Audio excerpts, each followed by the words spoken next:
नहीं भूल पाएगा। जब आप इस रेसिपी को बनाएंगे तो आप गोश्त के शामी कबाब बनाना छोड़ देंगे और हमेशा इसी रेसिपी से शामी कबाब रेडी करेंगे। तो बहुत ही आसान तरीका है। और दाल के कबाबों को हम दो तरीके से रेडी करेंगे। एक अंडा लगा के भी इनको तलने का तरीका आपके साथ शेयर करूंगी और बगैर अंडे के भी तलने का तरीका आपके साथ शेयर करूंगी। तो बहुत ही आसान और मज़ेदार रेसिपी है। घर की ही चीज़ों से ये बनके रेडी हो जाते हैं।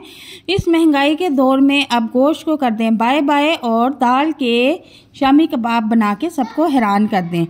तो रेसिपी की तरफ चलते हैं, लेकिन उससे पहले मेरी आपसे गुजारिश है कि अगर आप मेरे चैनल पर नए हैं तो काइंडली मेरे चैनल को सब्सक्राइब कर दें, बेल आइकन को प्रेस कर दें ताकि आने वाली हमारी तमाम वीडियो का नोटिफिकेशन आप तक बआसानी पहुंच सके। तो रेसिपी स्टार्ट करते हैं।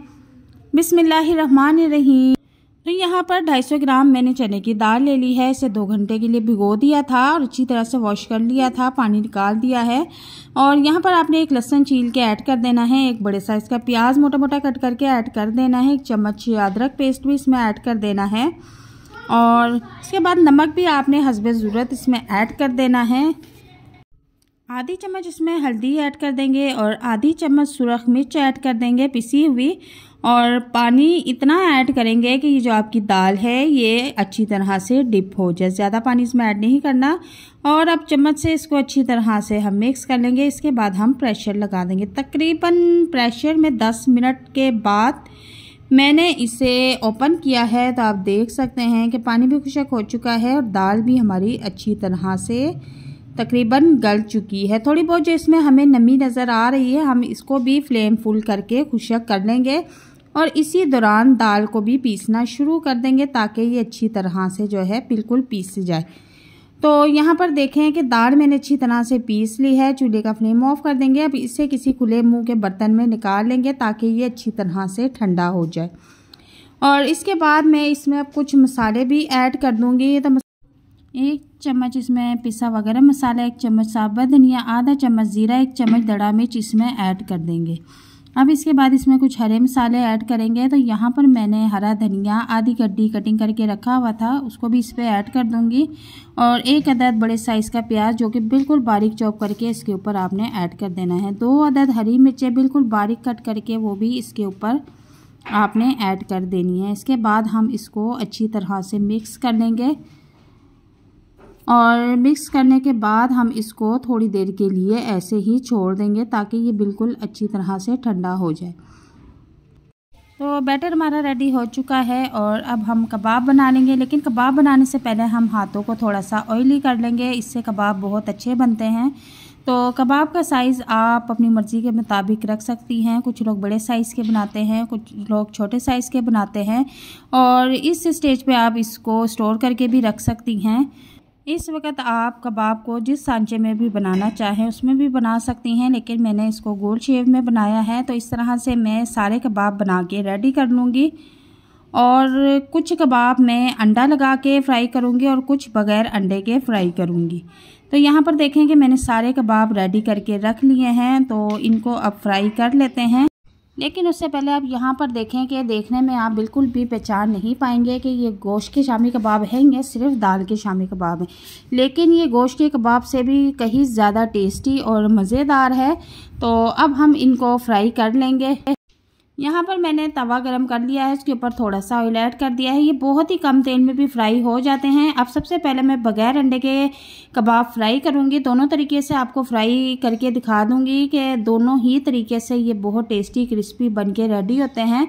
तो यहाँ पर देखें प्यारा सा गोल्डन कलर आने पर हम इनकी साइड चेंज कर देंगे। और ये इतने टेस्टी मज़ेदार बन के रेडी होते हैं कि आप गोश्त वाले कबाब भी खाना बिल्कुल भूल जाएंगे।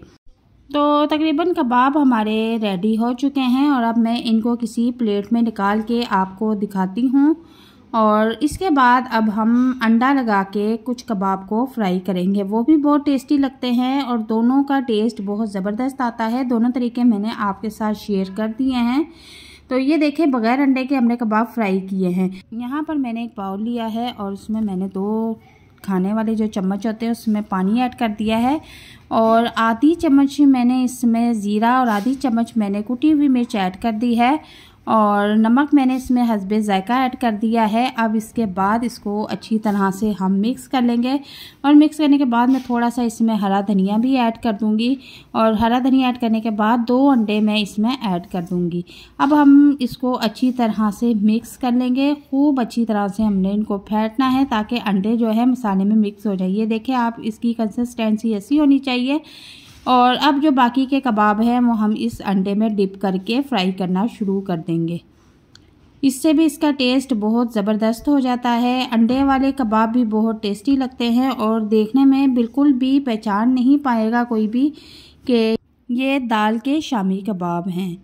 और अंडा लगा के हम इसी तरह सारे कबाबों को फ्राई कर लेंगे। आप फ्राई करने के बाद भी इनको स्टोर करके रख सकती हैं, ये बिल्कुल भी ख़राब नहीं होते। और अब कलर ब्राउन होने पर हम इनकी साइड चेंज कर लेंगे और चूल्हे का फ्लेम आपने इस दौरान बिल्कुल नॉर्मल रखना है और ये बहुत ही कम ऑयल में फ्राई हो जाती हैं। आप बच्चों को भी लंच बॉक्स में बना के दे सकती हैं।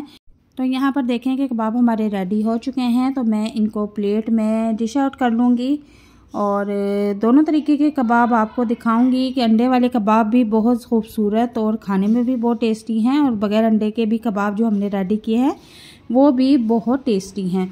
तो आपने मुझे कमेंट बॉक्स में लाजमी बताना है कि आपको दोनों कबाबों में से कौन से कबाब ज़्यादा पसंद आए हैं। तो मैं आपको एक तोड़ के दिखाती हूँ कि आप देख सकते हैं इसकी कंसिस्टेंसी बिल्कुल शामी कबाब जैसी है।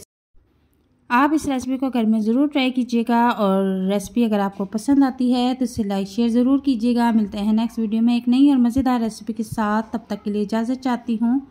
अल्लाह हाफिज़।